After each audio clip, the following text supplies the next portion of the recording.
प्रधानमंत्री जी अमेरिका से सीधे उड़े और मिस्र पहुंच गए और इजिप्ट में मस्जिद में नंगे पैर खड़े हो गए। भारतीय जनता पार्टी के नेता, भारत के प्रधानमंत्री नरेंद्र मोदी जी मिस्र में मस्जिद में नंगे पैर चल रहे हैं और भारत में उन्हीं के राज में, उन्हीं के देश में, उन्हीं के हुकूमत में मस्जिद तोड़ी जाती है। एकदम सही बात है, फैक्ट बात है। मैं भाषा तो इनकी बोल सकता हूं कि 4% ब्राह्मण पूरे देश पे कब्जा किए, 6% ब्राह्मण पूरे देश पे कब्जा, लेकिन मैं इनकी भाषा नहीं बोलूं। हाय हेलो अस्सलाम वालेकुम वरहमतुल्लाहि वबरकातुहू। वेलकम बैक टू नंदानी एक channel, this is Irfan Ali from India. और आप सभी कैसे हैं? उम्मीद करता हूं आप सभी बहुत अच्छे होंगे। मैं भी अल्हम्दुलिल्लाह बहुत अच्छा हूं। तो आज का सेशन है लाइव डिबेट का, जिसमें असीम वक़ार साहब हैं और बीजेपी के प्रवक्ता हैं, कुछ कांग्रेस के प्रवक्ता हैं, जिसमें डिबेट हो रही है माननीय प्रधानमंत्री जी पे, जो हाल ही फ़िलहाल में अमेरिका विजिट पे गए थे और मिस्र गए हुए थे, मिस्र में। तो उसी पे डिबेट हो रही है, काफ़ी कुछ बहस छिड़ी हुई है और इस वीडियो में हमें बहुत कुछ देखने को मिलेगा और कुछ इंटरटेनमेंट भी होगी। तो हम चाहते हैं कि मैं और आप सभी एक साथ बैठ के एंटरटेन हो इस वीडियो से और कुछ इससे सीखे भी। और खैर असीम वक़ार को तो आप लोग जानते हैं, उनका बोलने का अंदाज़ क्या है। ना हंसने वाला इंसान वो भी हंसी देता है, चेहरे पे मुस्कुराहट तो आ ही जाती है। तो ज़्यादा वक्त ज़ाया ना करते हुए सबसे पहले हम लोग वीडियो को देखते हैं और इसके बाद हम लोग चर्चा करेंगे। और वीडियो देखने से पहले अगर आप चैनल पर नए हैं तो वीडियो को लाइक कर दें और चैनल पर सब्सक्राइब कर दें, ताकि अगली वीडियो जब भी आए नोटिफिकेशन सबसे पहले आपको जाए। तो चलिए एक बार वीडियो को देखते हैं। प्रधानमंत्री जी अमेरिका से सीधे उड़े और मिस्र पहुंच गए और इजिप्ट में मस्जिद में नंगे पैर खड़े हो गए। भारतीय जनता पार्टी के नेता, भारत के प्रधानमंत्री नरेंद्र मोदी जी मिस्र में मस्जिद में नंगे पैर चल रहे हैं और भारत में उन्हीं के राज में, उन्हीं के देश में, उन्हीं के हुकूमत में मस्जिद तोड़ी जाती है। एकदम सही बात है, फैक्ट बात है। मैं भाषा तो इनकी बोल सकता हूं कि 4% ब्राह्मण पूरे देश पे कब्जा किए, 6% ब्राह्मण पूरे देश पे कब्जा, लेकिन मैं इनकी भाषा नहीं बोलूंगा। आइए देखने मजा आएगा। उत्तर प्रदेश के प्रभारी वकार साहब, मैं उम्मीद करता हूं कि प्राइम मिनिस्टर साहब की स्पीच आपने जरूर सुनी होगी, जिसमें मैं जिन 3 मुद्दों का जिक्र किया, उन्होंने काफी गंभीरता से इन मुद्दों पर डिस्कशन किया, विशेष तौर पर मुस्लिम महिलाओं और बेटियों के साथ हुए अन्याय को लेकर और पसमानदा मुसलमानों के मुद्दे को लेकर कि उन्हें न्याय मिलना चाहिए और इस कौम की तरक्की होनी चाहिए। क्या आपको लगता है कि भारतीय जनता पार्टी, प्रधानमंत्री मोदी मुसलमानों को आगे बढ़कर गले लगाना चाहते हैं? उनका मन साफ है या मुसलमानों के प्रति उनमें मोहब्बत की भावना आई है और नफरत कम हो? मैं आपकी किसी बात से इत्तेफाक नहीं रखता, सब बातों को इनकार करता हूं। यह सारा खेल शुरू हुआ अमेरिका के दौरे से, जब भारत जैसे देश के प्रधानमंत्री से अमेरिका जैसे देश में सवाल पूछ लिया जाए कि आपकी हुकूमत में मुसलमान सुरक्षित नहीं, सकपकाहट थी जवाब की, वो भी आप लोगों ने देखी होगी। अब उसके बाद से सारा खेल शुरू हुआ। प्रधानमंत्री जी अमेरिका से सीधे उड़े और मिस्र पहुंच गए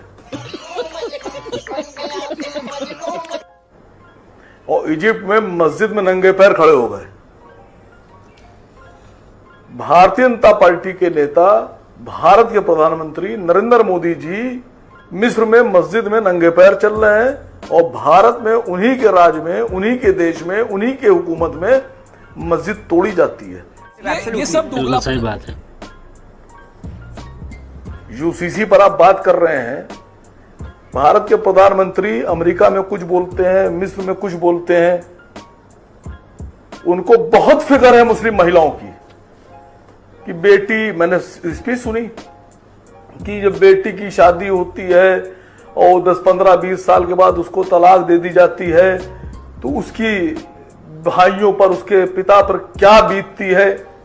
प्रधानमंत्री जी ने ये नहीं बताया कि जिस बेटी की वो बात कर रहे थे, जब उसी बेटी हिजाब में जब चलती है और जब पीछे से गुंडे, भारतीय जनता पार्टी समर्थित गुंडे उस बेटी के हिजाब के ऊपर तंज करते हैं, फप्तियां कसते हैं, हिजाब नोचने की कोशिश करते हैं, अकेली महिला को जब सैकड़ों लोग घेर कर नारे लगाते हैं तो उनके बाप पे और भाइयों पे क्या बीतती होगी। अरे बाप रे, ये तो धोती खोल रहा है। वो भी तो महिला है, वो भी मुस्लिम महिला है। बिल्कुल। प्रधानमंत्री जी को बहुत फिक्र मुसलमानों की। एक देश में 2 कानून कैसे हो जाएंगे? आप यूसीसी की बात करते हैं, यूनिफॉर्म सिविल कोड की, और खुद ही 2 कानून बना रहे हैं। मुसलमानों में आप कह रहे हैं ट्रिपल तलाक खत्म कर देंगे, कानून बना देंगे, यह कुप्रथा है। लेकिन उसी भारतवर्ष में एक गैर मुस्लिम अपनी गैर मुस्लिम पत्नी को बिना तलाक दिए छोड़ देता है। बिल्कुल, ये भी सत्य है। कई पूछ रहा हूं वालों को बस्ती साहब से कि जब किसी हिंदू बहन को उसका पति बिना तलाक दिए छोड़ देता है और अपनी पत्नी भी नहीं स्वीकार करता है, तो उसके बाप पे, उसके भाइयों पे क्या बीतती है? और मैं पूछ रहा हूं प्रधानमंत्री जी से कि आप मिस्र में बोल रहे थे कि सब सुरक्षित, आप अमेरिका में बोल रहे थे कि हम सबके साथ सबके विकास की बात करते हैं। इसी भारतवर्ष में सिर्फ ईद और बकरीद पे अगर कोई मुसलमान सड़क पर या किसी पार्क में नमाज पढ़ ले तो उसके ऊपर मुकदमा दर्ज होता है, एफआईआर दर्ज होती है, उसको जेल भेजा जाता है। हमारे यहाँ ऐसा ही होता है। और इसी हिंदुस्तान में कोई गैर मुसलमान, हमारा हिंदू भाई अगर सड़क पर मंदिर बनाकर पूजा शुरू कर दे, जागरण कर ले, तो उस पर कुछ नहीं होता है। इसी भारतवर्ष में जब बिहार में, उत्तर प्रदेश में, राजस्थान में रकबर को, पहलू को, जुनैद को, नासिर को जब गाय के नाम पर कत्ल कर दिया जाता है कि नहीं, गाय का गोश्त नहीं खाने देंगे, इखलाक के घर की पतीली चेक की जाती है, तो किरण रिजिजू के घर की पतीली क्यों नहीं चेक की जाती है? आपके मन में ये संदेह क्यों उत्पन्न होता है कि बीजेपी मुसलमानों के प्रति अगर समाज को आगे लाना चाहते हैं क्यों नहीं चेक करते? तो उनको आगे लाने दीजिए, पता चल ही जाएगा कि वाकई में लाना चाहते हैं या सिर्फ राजनीतिक बयान है। ये तो कुछ दिन में स्थिति स्पष्ट ही हो जाएगी। इतने सवाल आप इतनी जल्दी कोई प्री ऑक्युपाइड माइंड क्यों है? अभी समझ में आ जाएगा। नहीं, इतना क्यों वेट करना? अभी पूछ लीजिए। मैं एमआईएम का लीडर हूं, मैं एमआईएम का नेता हूं। मैंने कई बार कहा कि पूरे भारतवर्ष में एक जैसा कानून बनाइए गाय पर। आप नहीं बना रहे। आप पसमानदा मुसलमान की बात करते हैं, आप पसमानदा की बात करते हैं। गुजरात के नरसंहार में 90% पसमानदा मारे गए।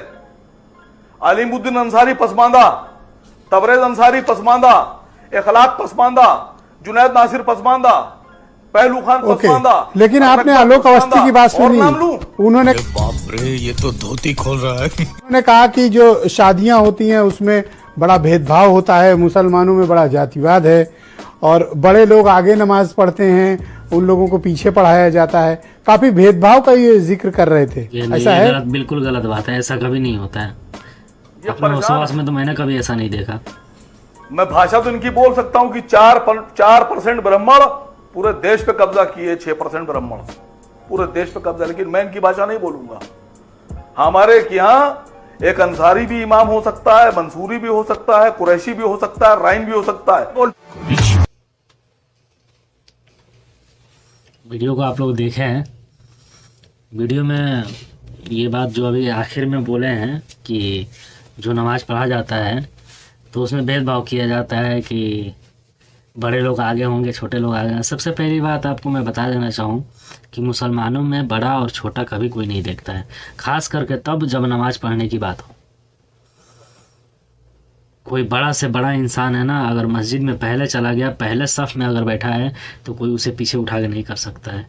अगर कोई गरीब से गरीब इंसान, उसका फटा कपड़ा है ना, फटा कमीज पहना है, वो मस्जिद के अंदर सबसे पहले और पहले सफ़े में बैठ गया है, तो अगर कोई बड़ा से बड़ा इंसान आ रहा है उसको भी जिधर जगह मिलेगा, अगर पीछे जगह मिलती है तो वो पीछे ही बैठेगा, पहले सफ़ में नहीं बैठ सकता है। ये बात याद रखिएगा, किसी से भी आप पता कर लीजिएगा इस बारे में। कभी भी नमाज पढ़ने के मामले में मस्जिद में कभी भी भेदभाव नहीं किया जाता है, जैसे आपके यहाँ किया जाता है हिंदुओं में कि मंदिर में ब्राह्मण ही रहेंगे, शूद्र नहीं जा सकते हैं। ऐसा भेदभाव कभी भी मुस्लिमों में नहीं किया जाता है, खास करके जब बात नमाज पढ़ने की हो, ऐसा कभी नहीं होता है।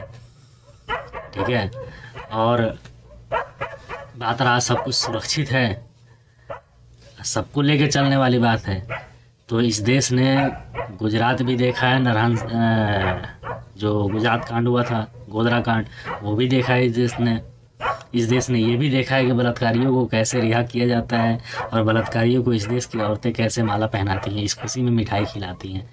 देश ने ये भी देखा है कि एक मुस्लिम को कैसे टारगेट किया जाता है। देखने के लिए बहुत कुछ देखा गया है। वीडियो आप लोगों को कैसे लगी कमेंट में अपनी राय ज़रूर दें और वीडियो को लाइक करें। चैनल पर नए हैं तो चैनल को सब्सक्राइब करें, बेल आइकन पर क्लिक करें ताकि अगली वीडियो जब भी आए नोटिफिकेशन सबसे पहले आपको जाए। तो चलिए मिलते हैं अगली वीडियो में इंशाल्लाह। खुदा हाफिज़।